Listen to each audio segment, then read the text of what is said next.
என் அன்பு குழந்தையே, உனக்கான நல்ல விஷயங்களை செய்து கொடுப்பதற்காகவே உன் தாயானவள் இன்று உன்னை தேடி வந்திருக்கின்றேன்.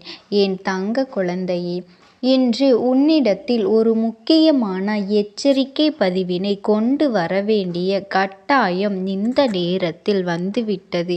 ஏனென்றால் என் பிள்ளையை சுற்றி ஒரு ஆபத்து நடந்து கொண்டிருக்கும் பொழுது அதனை உடனடியாக என் குழந்தைக்கு தெரிவிக்க வேண்டியது இந்த தாயானவளின் கடமை அல்லவா? நேரம் காலம் பார்த்தும் பார்க்காமல் அம்மா உன்னை தேடி உன்னிடத்தில் வந்து இதை சொல்ல வந்திருக்கின்றேன். உன்னுடைய இல்லத்தை அடிக்கடி ஒருவன் நோட்டமிட்டு சென்று கொண்டிருந்தான் என்று முன்பாகவே உனக்கு எச்சரித்திருந்தேன். ஆனால் இப்பொழுது உன் இல்லத்திற்கு மிகவும் அருகில் இருக்கின்ற ஒருவன் உன்னுடைய இல்லத்தில் ஒரு விஷயத்தை எடுத்துவிட்டு சென்று விட்டான். அவனினுடைய நடவடிக்கைகள் எதுவுமே சரியில்லை. அவன் உன்னிடத்தில் பேசுகின்ற விதமும் சரியில்லை. நீ சுதாரிப்பாக இருக்க வேண்டிய நேரம். அதனால்தான் உன் அம்மா இதனை உன்னிடத்தில் உடனடியாக சொல்லிவிட வேண்டும் என்று நினைத்து வந்துவிட்டேன். என் குழந்தையே, என்ன நடந்தது? இவர் யார்? என்ன செய்கின்றார்? எந்த விஷயத்தை உன் இல்லத்தில் இருந்து எடுத்து சென்றார்? அதனால் உன் வாழ்க்கையில் என்னென்ன பாதிப்புகள் வந்திருக்கின்றது என்பதனையெல்லாம் கட்டாயமாக இன்று உன் தாயானவள் என் மூலமாக நீ தெரிந்து கொள்ள வேண்டிய நேரம் வந்துவிட்டது. உன்னுடைய வாழ்க்கையில் நடந்து கொண்டிருக்கின்ற சில விஷயங்கள் எப்பொழுதுமே உன்னுடைய மனதிற்கு வேதனையை கொடுப்பது போல இருந்தாலும் ஏதாவது ஒரு பிடித்தம் உன்னை வாழ்க்கையில் மீண்டும் வாழ வேண்டும் என்று சொல்கின்றது. ஒருவேளை அது தெய்வத்தின் மீது உனக்கு இருக்கின்ற பிடித்தமாக கூட இருக்கலாம். தெய்வத்தின் மீது உனக்கு இருக்கின்ற நம்பிக்கையாக கூட இருக்கலாம். இந்த நம்பிக்கையை கொண்டு நீ எப்பொழுதும் வாழ வேண்டும் என்று நினைக்கின்றாய் அல்லவா? அது ஒன்றே உன்னை மேலும் மேலும் நல்ல நிலைக்கு அழைத்து கொண்டு வரும்.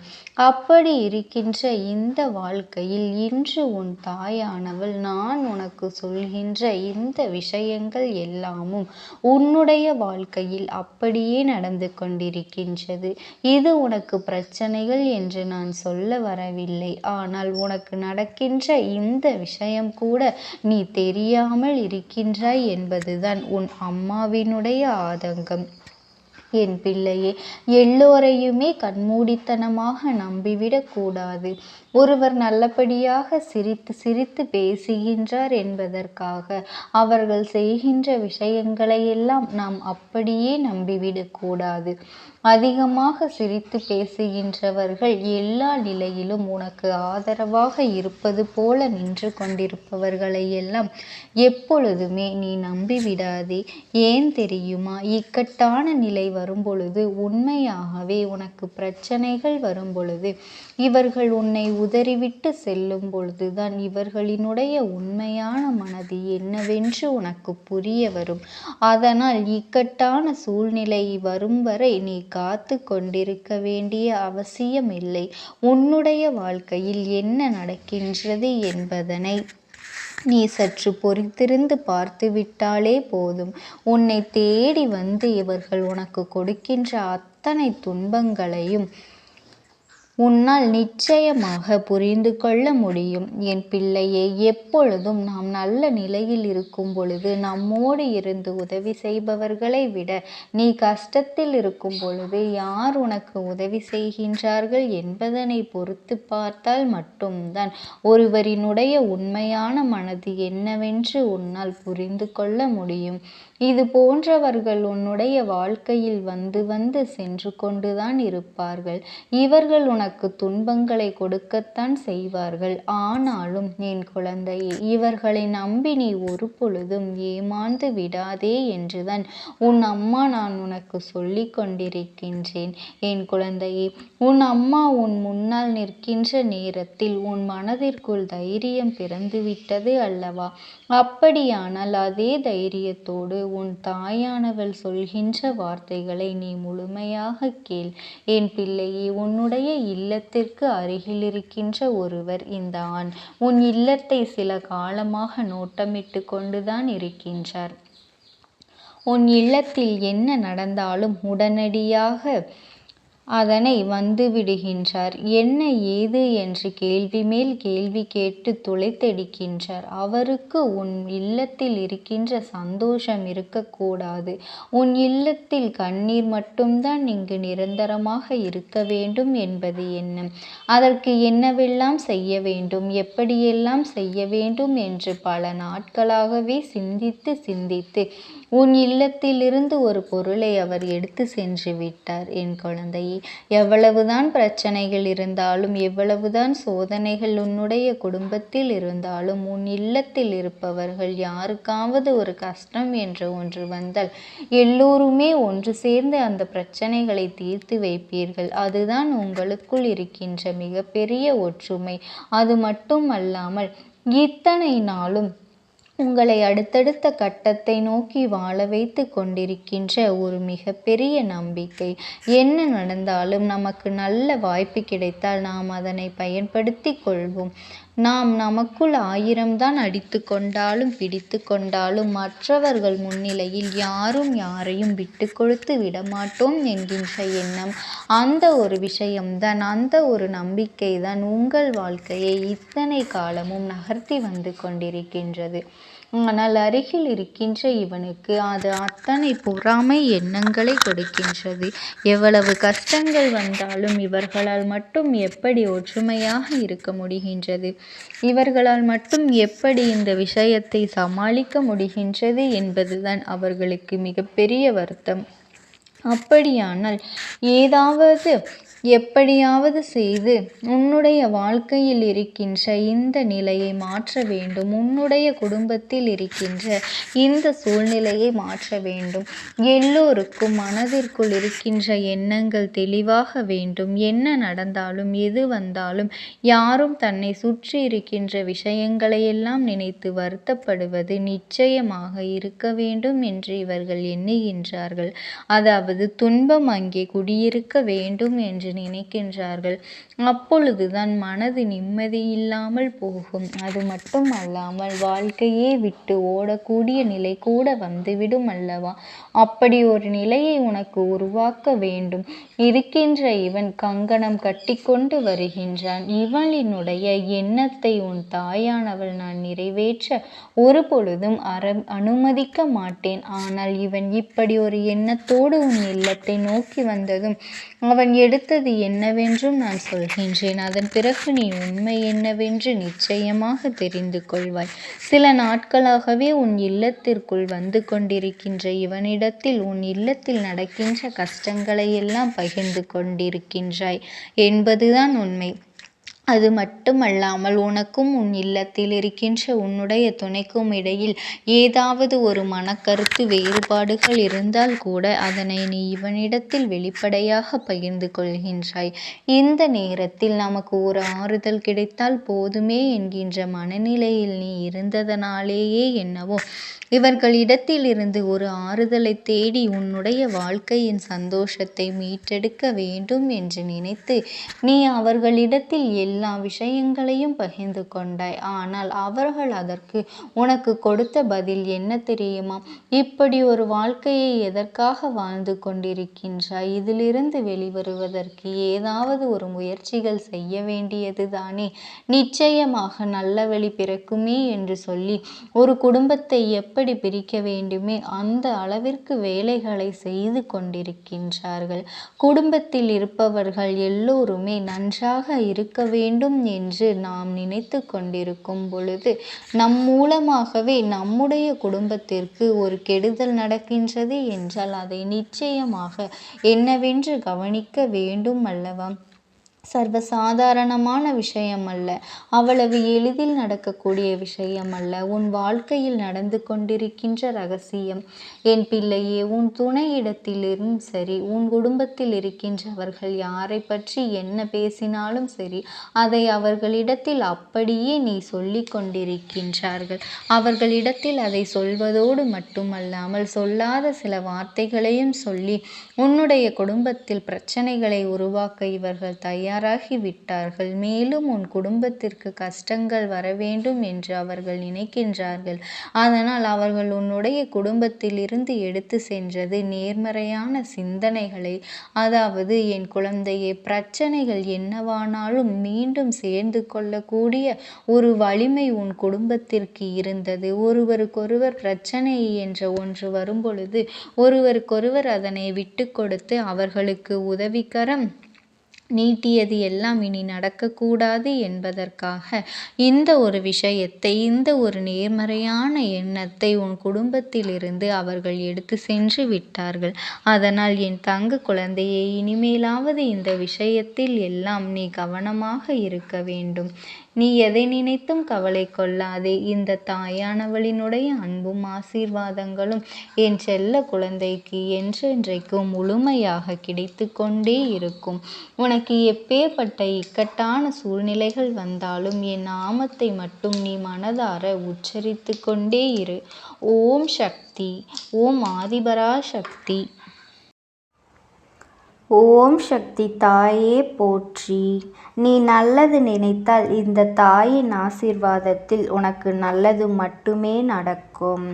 என் அன்பு குழந்தையே, உன்னுடைய வாழ்க்கை துணையை பற்றி நீயே அறியாத சில விஷயங்களை உன்னிடத்தில் இந்த அம்மா ஸ்தானத்தில் இருந்து உனக்கு கூற வந்திருக்கின்றேன்.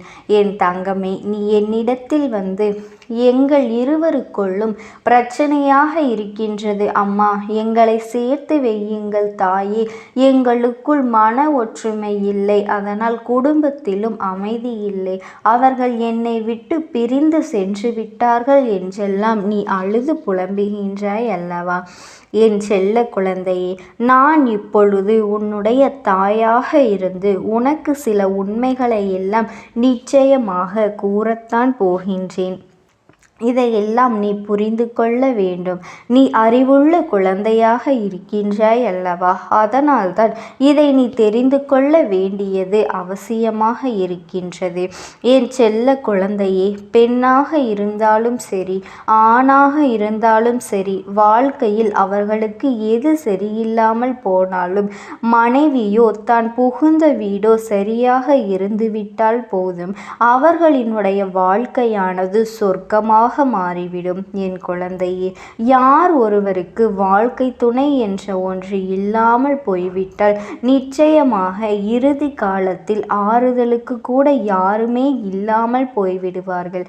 இதை மட்டும் நீ நன்றாக புரிந்து கொள்ள வேண்டும். 1000 சொந்தங்கள் உன்னை சுற்றி சுற்றி இருந்தாலும் உன்னுடைய கணவனோ அல்லது உன்னுடைய மனைவியோதான் என்றுமே உனக்கு துணையாக இருப்பார்கள். அவர்கள் இல்லாவிட்டால் என்றுமே நீ அனாதையாகத்தான் இருக்க போகின்றாய். இதை நீ வாழும் வாழ்க்கையில் இது நாள் வரையிலும் இத்தனை நாளும் நீ புரிந்து கொண்டிருப்பாய் அல்லவா? என் செல்ல குழந்தையே, சில சூழ்நிலைகள் கடினமாக இருந்தாலும், உண்மைகள் கசப்பாக இருந்தாலும் இதை நீங்கள் உணர்வு பூர்வமாக தெரிந்து கொள்ள வேண்டும். ஏனென்றால் நீ இதையெல்லாம் தாமதமாக உணர்ந்து விட்டாயானால் நிச்சயமாக அந்த நேரம் இந்த உறவானது உன்னோடு இல்லாமல் போவதற்கு கூட வாய்ப்புகள் அதிகம் இருக்கின்றது. ஏனென்றால் காலம் இன்று இருப்பவர்களை நாளை பார்க்க முடியவில்லை என்பதை தான் உனக்கு எப்பொழுதும் உணர்த்துகின்றது. அதைத்தான் உன் அம்மாவும் உன்னிடத்தில் நான் தெளிவாக சொல்லி கொண்டிருக்கின்றேன்.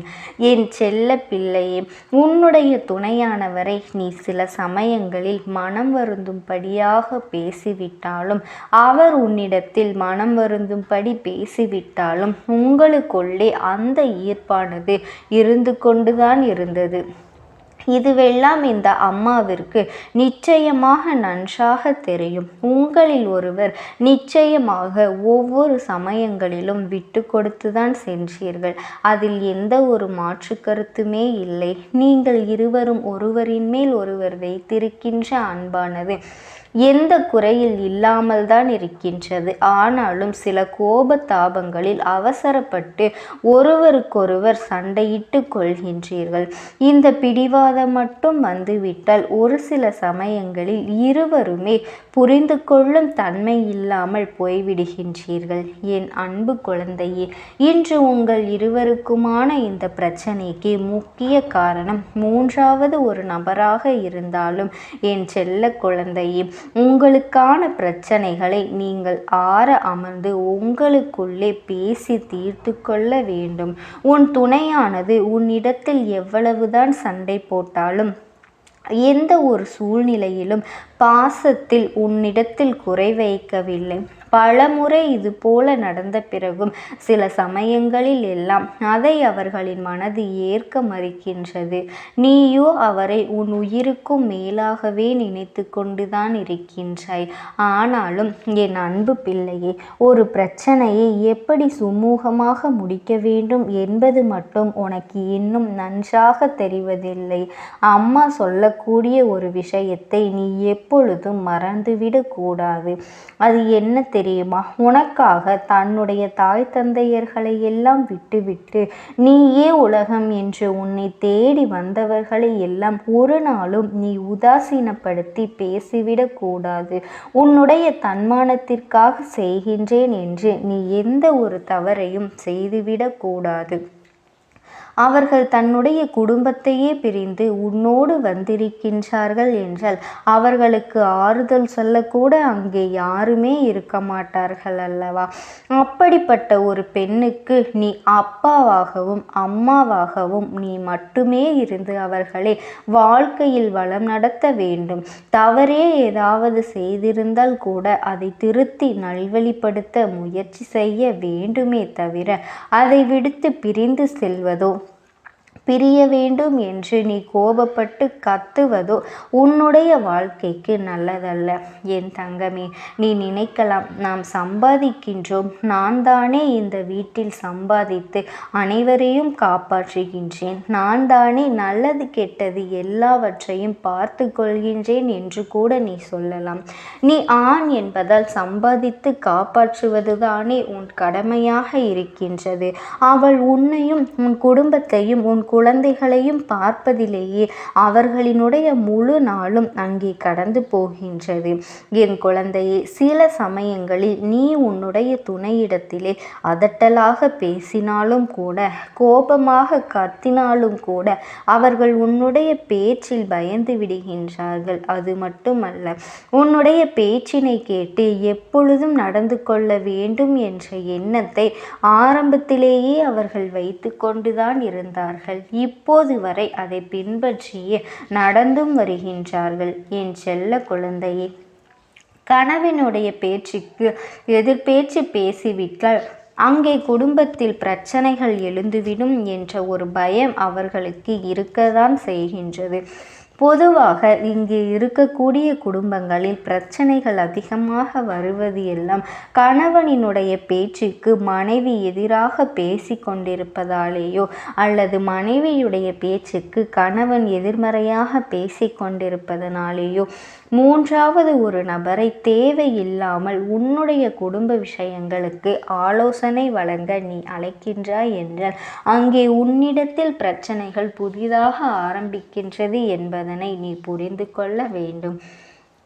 என் பிள்ளையே, அம்மா சொல்வது பிள்ளைகளின் வாழ்க்கையில் எதிர்மறையாக கூட நடக்கலாம். அவர்களுக்கெல்லாம் இந்த வாக்கு பொருந்தாது. என் செல்லமே, கணவனுக்கும் மனைவிக்கும் இடையே இருக்கும் அன்பானது இருவரும் கட்டிப்பிடிப்பதனாலோ முத்தமிடுவதனாலோ இல்லை. அதற்கும் மேலாக உன்னோடு வாழ்பவர் உன்னுடைய உணர்வுகளையும் அவர்களுக்கு ஏற்படுகின்ற வழிகளையும் புரிந்து கொள்வதில்தான் இருக்கின்றது. எந்த ஒரு சூழ்நிலையிலும் ஒருவரை ஒருவர் விட்டு கொடுக்காமல் நல்ல அன்போடு புரிந்து நடந்து கொள்வதில் தான் இருக்கின்றது என்பதனை நீ மறந்து விடாதே. என் குழந்தையே, ஒவ்வொருவரும் அவர்களினுடைய குழந்தைகளுக்கு இதையெல்லாம் சொல்லி கொடுத்துதான் தெரிந்து கொள்ள வேண்டும் என்ற அவசியம் இல்லை. ஏன் தெரியுமா? இதையெல்லாம் அன்றாட வாழ்க்கையில் எல்லோரும் ஒவ்வொரு குடும்பத்தில் நடக்கக்கூடிய விஷயங்களை எல்லாம் தெரிந்தோ தெரியாமலோ பார்த்து கொண்டுதான் இருக்கின்றார்கள். அப்படி இருக்கும் இருக்கும் பொழுது நம்முடைய வாழ்க்கையில் இது போன்றெல்லாம் நடப்பதற்கு நாமவே எல்லாவற்றையும் தவறுகளாக செய்துவிடக் கூடாது அல்லவா? உன் குடும்பத்தில் இருப்பவர்களிடத்தில் எப்பொழுதும் நீ அன்பாக நடந்து கொள்ள வேண்டும். அது மட்டுமல்ல, நீ பெண்ணாக இருந்தால் உன்னுடைய மாமியாரையும் மாமனாரையும் பெற்றோர் போல பார்த்து கொள்ள வேண்டும். அதுவே நீ ஆணாக இருந்தால் உன்னுடைய மனைவியின் பெற்றோரையும் உன்னுடைய தாய் தந்தையை போலதான் பார்த்து கொள்ள வேண்டும். என் தங்கப்பிள்ளை,